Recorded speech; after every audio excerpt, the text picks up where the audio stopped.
அஸ்ஸலாமு அலைக்கும். Hi friends, welcome to my channel MR Moms Gallery. இன்றைக்கி நம்ம என்ன பார்க்க போகிறோன்னா, மட்டன் வறுத்தரைத்த வறுவல் கிரேவி எப்படி செய்கிறதுன்னு பார்க்கலாம் வாங்க.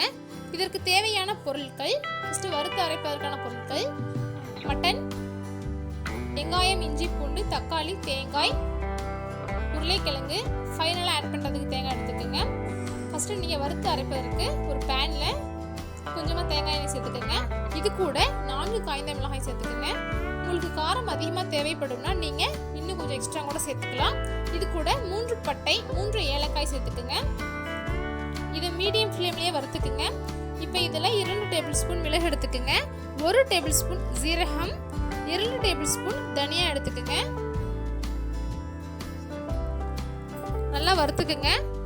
இதில் லாஸ்ட்டாக நீங்கள் மஞ்சள் தூள் சேர்த்துக்கலாம்.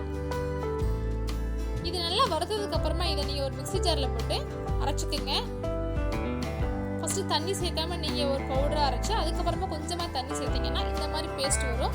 இந்த ஸ்டேஜில் இதில் நீங்கள் வெங்காயம், இஞ்சி, பூண்டு சேர்த்துக்கலாம். இதில் கொஞ்சமாக தண்ணி சேர்த்து நீங்கள் ஒரு பேஸ்ட்டோட ரெடி பண்ணி வச்சுக்கோங்க. சின்ன வெங்காயம் எதுக்காக சேர்க்குறோம்னா அப்போ தான் இதோட டேஸ்ட் உங்களுக்கு அதிகமாக இருக்கும். இப்போ ஒரு ப்ரெஷர் குக்கரில் 3 டேபிள் ஸ்பூன் தேங்காய் எண்ணெய், 3 டேபிள் ஸ்பூன் கடலை எண்ணெய் சேர்த்துக்கோங்க. இது கூட அரைத்து வைத்த பேஸ்ட்டை நீங்கள் ஆட் பண்ணிக்கலாம். தேங்காய் எண்ணெய் எதற்காக சேர்க்குறதுனா இதோட டேஸ்ட் உங்களுக்கு அதிகமாக கிடைக்கும், ஃப்ளேவர் ரொம்ப நல்லா இருக்கும். இப்போ இதில் நீங்கள் 3 to 4 தக்காளி சேர்த்துக்கலாம். தக்காளி நல்லா பழமாக எடுத்துக்கோங்க. இது கூட 300 கிராம் மட்டன் சேர்த்துக்கலாம். இந்த gravy white rice, chapati, dosa, idiyappam இதுக்கெல்லாம் ரொம்ப டேஸ்டியாக இருக்கும். நீங்கள் ட்ரை பண்ணி பாருங்கள். இப்போ இதில் தேவையான அளவு உப்பு சேர்த்துக்குங்க. இது நல்லா மிக்ஸ் பண்ணிக்கோங்க.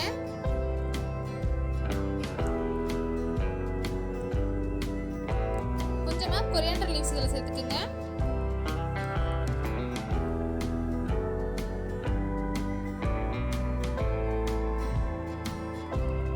இப்போ இதில் நீங்கள் தண்ணி சேர்த்துக்கலாம்.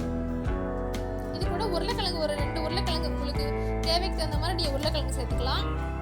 நான் இன்னைக்கு 2 உருளைக்கிழங்கு சேர்த்துக்கிறேன்.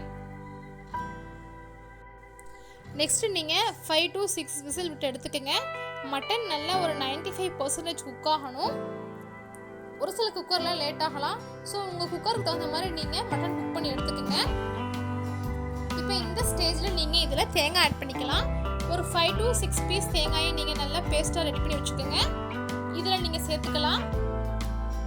ஒரு 5 மினிட்ஸில் நல்லா கொதிக்க ஆரம்பிச்சிடும் உங்களுக்கு. உங்களுக்கு இன்னும் திக்காக வேணும்னா நீங்கள் இன்னும் நல்லா சுண்ட வச்சுக்கலாம். இப்போ இந்த ஸ்டேஜில் நீங்கள் தேங்காய் இந்த மாதிரி ஸ்லைஸ் பண்ணி நீங்கள் இதில் ஆட் பண்ணிக்கோங்க. இதோட டேஸ்ட் ரொம்ப நல்லா இருக்கும். இப்போ நீங்கள் ஸ்டவ் ஆஃப் பண்ணிடலாம். மறக்காமல் என்னோட சேனலை சப்ஸ்கிரைப் பண்ணிக்கோங்க. லைக் பண்ணுங்கள், ஷேர் பண்ணுங்கள், கமெண்ட் பண்ணுங்கள். இப்போ வறுத்து அரைத்த சுவையான மட்டன் கிரேவி ரெடி.